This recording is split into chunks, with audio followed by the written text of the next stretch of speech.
नमस्कार, स्वागत है आप सभी का। आप देख रहे हैं एनएमएफ न्यूज। आपके साथ मैं हूं नमता चौधरी।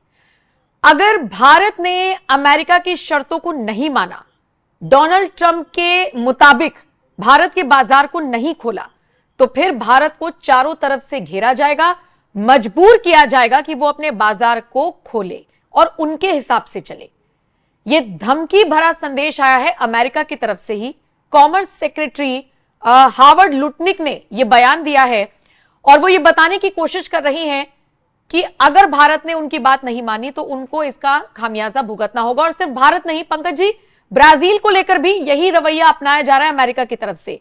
तो मतलब अगर ट्रेड डील नहीं हुई या एग्री और डेयरी प्रोडक्ट्स पर सहमति नहीं बनी, या अगर हम रूस से अपना व्यापार जारी रख रहे हैं और अमेरिका को तवज्जो नहीं दे रहे हैं, तो ये ऐसे धमकी देंगे अब?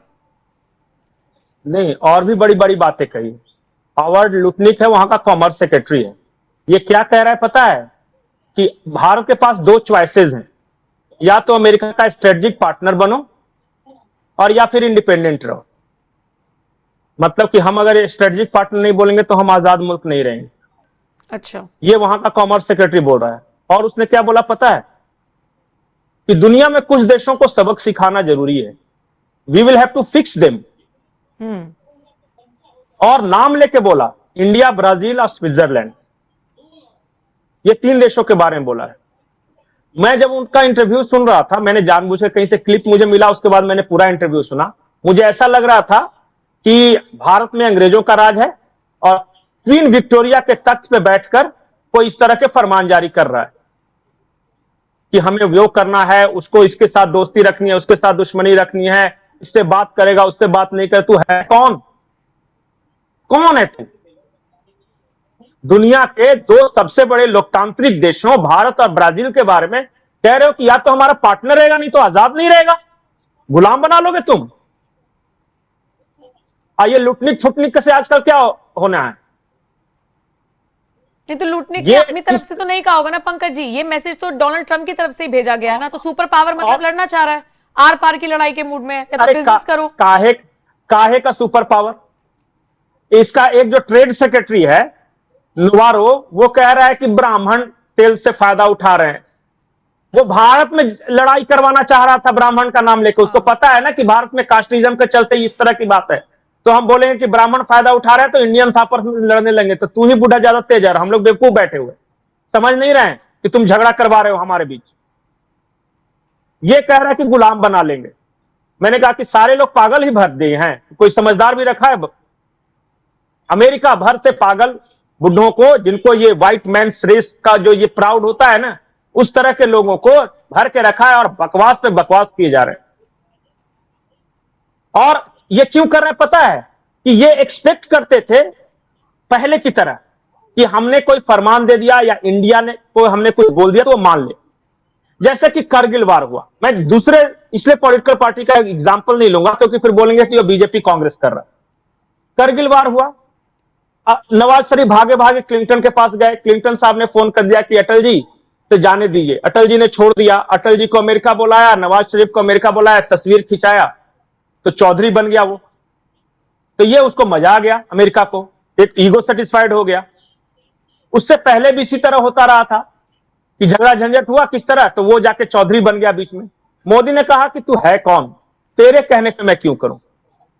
इस बार भी वही किया, फोन वोन दोनों तरफ से किया।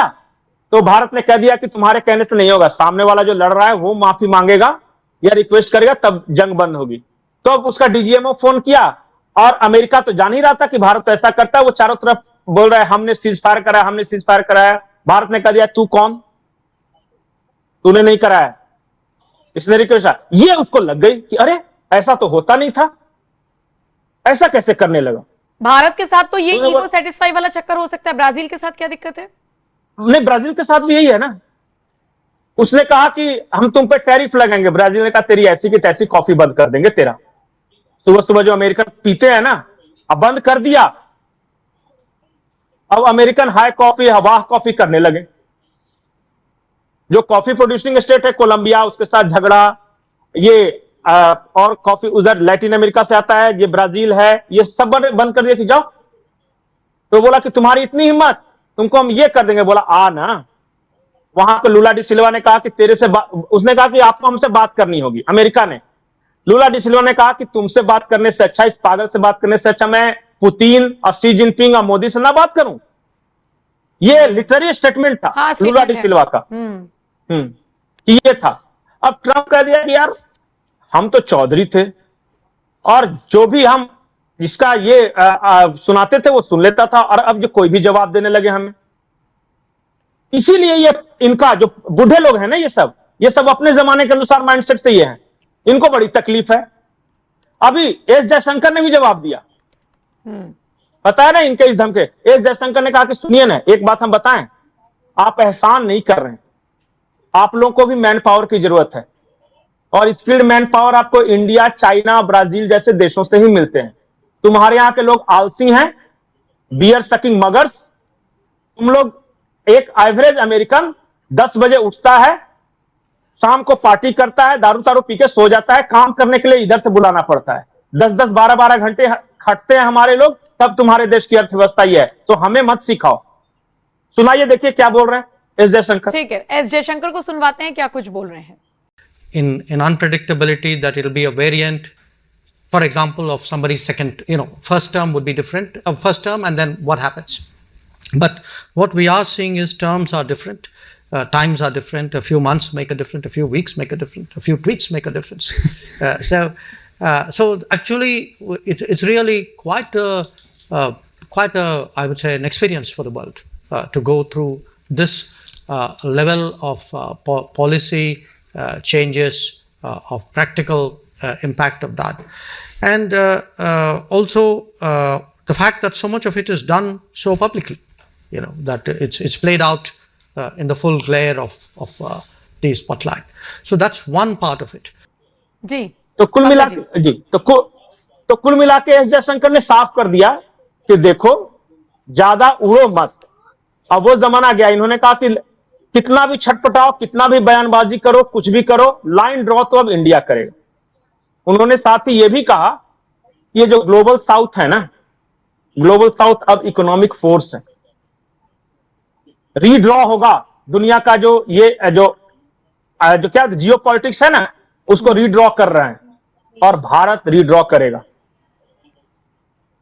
आप लेकिन पाकिस्तान जैसे मुझे थोड़ा सा ये भी समझ में आ रहा देश है को चमचा बना के कि जब ब्रिक्स सम्मेलन हुआ था और वहां पर एक नई करेंसी की जो बात रखी गई थी डॉलर का रिप्लेसमेंट करने के लिए, उस वक्त से ये चिड़े हुए हैं, चाहे ब्राजील हो चाहे इंडिया हो। मुझे लगा वहीं से नींव हो गई थी, कहा कि दोस्ती नई करेंसी। हालांकि भारत की तरफ से कुछ कहा ही नहीं गया था, ना हाँ ना। नहीं, अब डोनाल्ड ट्रंप को लगता है जो ब्रिक्स है ना, हमारे खिलाफ इकोनॉमिक लामबंदी है। ये Brazil, Russia, China, India, south Africa, ये सब बड़े बड़े देश हैं, इन सब ने एक गुट बना लिया और हमारे जो प्रभुसत्ता है उसको चुनौती देंगे। और अमेरिका 2 वजहों से सिर्फ सुपर पावर, सिर्फ 2 वजहों से। अमेरिका कोई बहुत बढ़िया चीज नहीं बनाता, ऐसा नहीं कोई प्रोडक्ट बनाता है जिसको पूरी दुनिया उपयोग करती है। किसी भी सेक्टर में जाएगा तो बढ़िया प्रोडक्ट जो होगा वो दूसरे देश का मिलेगा। अमेरिका डॉलर के बदौलत, क्योंकि उसके डॉलर में सारा व्यापार होता है, उसको कट मनी पहुंच जाता है पूरी दुनिया का। दादा देखे हैं ना मोहल्ले का, जितना भी ट्रांजैक्शन होगा, व्यापार होगा, उसका एक कमीशन पहुंचता है, तो दादा अमीर हो जाता है। यह है एक तो डॉलर। दूसरा उसका टेक जेंट, वो क्या है ना कि पूरी दुनिया के दिमाग पे कब्जा करने के लिए उसने गूगल बनाया है, उसने फेसबुक बनाया है, उसने ट्विटर बनाया है, अभी तो टिकटॉक भी उसने खरीद लिया, परचेज कर लिया, व्हाट्सएप बनाया।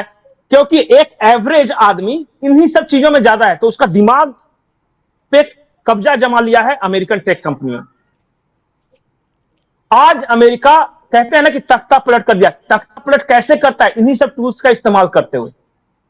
सारे सोशल मीडिया पे अचानक उस देश की सरकार के खिलाफ कुछ ना कुछ आने लगेगा, तो लोग तो दिन रात उसी को देख रहे हैं, तो उनको लगा कि हाँ बहुत खराब हो रहा है, रोड पे निकलो रे। लेकिन अमेरिका का इस तरीके से धमकी देना भारत के लिए कितना रिस्की हो सकता है? लास्ट सवाल बस ये लेना चाहूंगी, क्योंकि जिस प्लेटफॉर्म पर हम बैठे हैं यूट्यूब, हमें समझना होगा कि वो भी अमेरिका की देन है। तो भारत का या अमेरिका का आपस में उलझना, अगर मैं व्यापार के लिहाज से बोलूं, तो कितना नुकसानदायक हो सकता है? भारत के पास 2 रास्ते हैं, या तो सरेंडर कर जाए, जैसे दुनिया के अधिकांश देशों ने किया। नहीं, ट्रंप ने कहा और बहुत सारे लोग नेगोशिएट करने लगे, जापान वगैरह सब। देखिए जापान की सत्ता चली गई, पता है ना, क्यों? क्योंकि वो जाके समझौता कर लिया था, वहां के लोग खुददार लोग हैं, बोले कि अरे तो हमें कैसे सरेंडर कर, तो उसकी सत्ता चले, तो बहुत सारे देशों ने सरेंडर कर दिया। या फिर दूसरा ऑप्शन ये है कि आप उससे मुकाबला करो। मुकाबला करने के लिए एक ही ब्रह्म वाक्य है, मंत्र सिर्फ एक है, जो कि प्रधानमंत्री ने कह दिया, और प्रधानमंत्री ने साफ साफ शब्दों में कह दिया कि हमारा कोई दोस्त नहीं है, कोई दुश्मन नहीं, हमारा सबसे बड़ा दुश्मन है दूसरे देशों पर हम आश्रित हैं, इसीलिए डिपेंडेंसी सबसे बड़ा दुश्मन है। अच्छा, जिस दिन इस देश में यह खुददारी जग जाएगी कि हमें ज्यादा से ज्यादा, मैं सब कुछ नहीं कह रहा हूं, बहुत सारे लोग फिर बहस करने लगे कि काम कैसे चलेगा, सब कुछ नहीं, लेकिन जहां तक हो सके स्वदेशी चीजों का इस्तेमाल करो, जहां तक हो सके स्वदेशी इस्तेमाल करो, उसका बिजनेस डाउन होगा, वो घुटनों पर आएगा। अमेरिका के बारे में एक बात बार बताऊं, वो बिजनेस कंट्री है, वो लड़ता नहीं है, वो लड़ता भी इसलिए ताकि उसको फायदा हो सके, वो लड़वाता है। बिजनेस, हाँ, जब बिजनेस पे जब असर पड़ने लगेगा ना, तब वो नेगोशिएट करेगा। ठीक है, और ये सिर्फ इस देश के लोग कर सकते हैं, और वो कैसे कर सकते हैं? ज्यादा से ज्यादा स्वदेशी चीजों का इस्तेमाल करके, और कोई उपाय नहीं है। नहीं तो पता चलेगा अमेरिका से लड़िएगा आप, चाइना की तरफ जाएगा, चाइना भी गुलाम बनाएगा, चाइना से लड़िएगा तो फिर ये जब तक सारे देश यही डिपेंडेंसी करेंगे। रहेगी, जब तक आप तब तक आत्मनिर्भर आपको- की तरफ नहीं बढ़ेंगे, जो नरेंद्र मोदी कह रहे हैं। ठीक है पंकज जी, पंकज समझ में आता है मुझे भी, और मुझे लगता है कि दर्शकों को भी समझ में आया होगा क्या मैसेज, क्या आप बताने की कोशिश कर रहे हैं। बहुत बहुत शुक्रिया सर मेरे साथ जुड़ने के लिए। बाकी ये खबर आपके हवाले, अमेरिका की तरफ से जिस तरीके से धमकी आई है वो, उसके बाद जयशंकर का उस पर रिप्लाई, और इस चर्चा पर आप क्या राय रखते हैं कमेंट सेक्शन में जरूर बताइएगा। बाकी अपडेट्स के लिए बने रहिए हमारे साथ। नमस्कार।